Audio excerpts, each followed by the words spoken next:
We are currently working on our third album. It is called The Greatest Scam Ever Pulled. We started working in the summer of 2011, and we are finishing up the album today. The album's just kind of about a scam artist and, you know, the things that we would do to get what we want.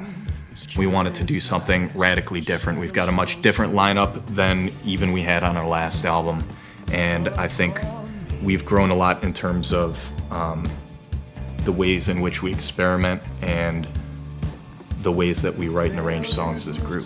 So I'm here at Sonic Lounge Studios, and we're working on Lost Revival's third album. I've had the privilege to work with them on their last couple albums, and it's great to work on this new one, and we're definitely able to take things to a new level with the recording.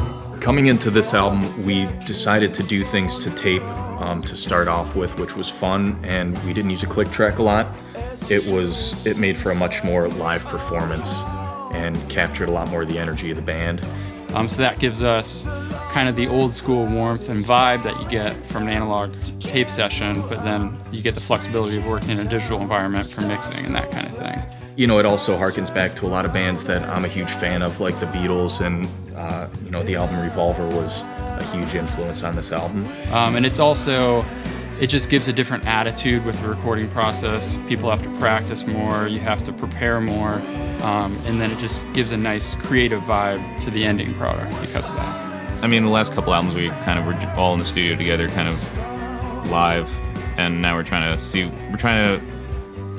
use the studio more as an instrument this time, because the last couple albums we were very conscious of not doing anything we couldn't replicate live, and now we're not. Our guitar player Dan, I've known since we were randomly assigned to live in the dorms together in 2002, and so we've, you know, been good friends for a while, and for me that's a big part of the band. Fortunately for us, Kevin trusts the people he plays with to change around his initial ideas. It's because you know, you're sharing your music with friends.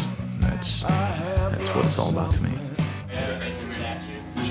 Because we could do a pretty cool one series. Your mother wasn't much of a father, but you don't really mind, do you?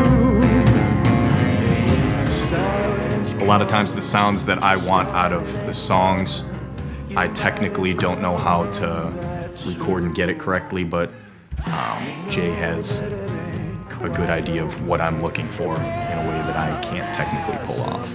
We're just hoping that people get a chance to hear it. We're gonna put the album out ourselves. We're gonna try and tour behind it as much as we can. We're hoping somehow this one will attract the attention of someone who's willing to give us some support. My goal is just for as many people to get to hear the songs as possible.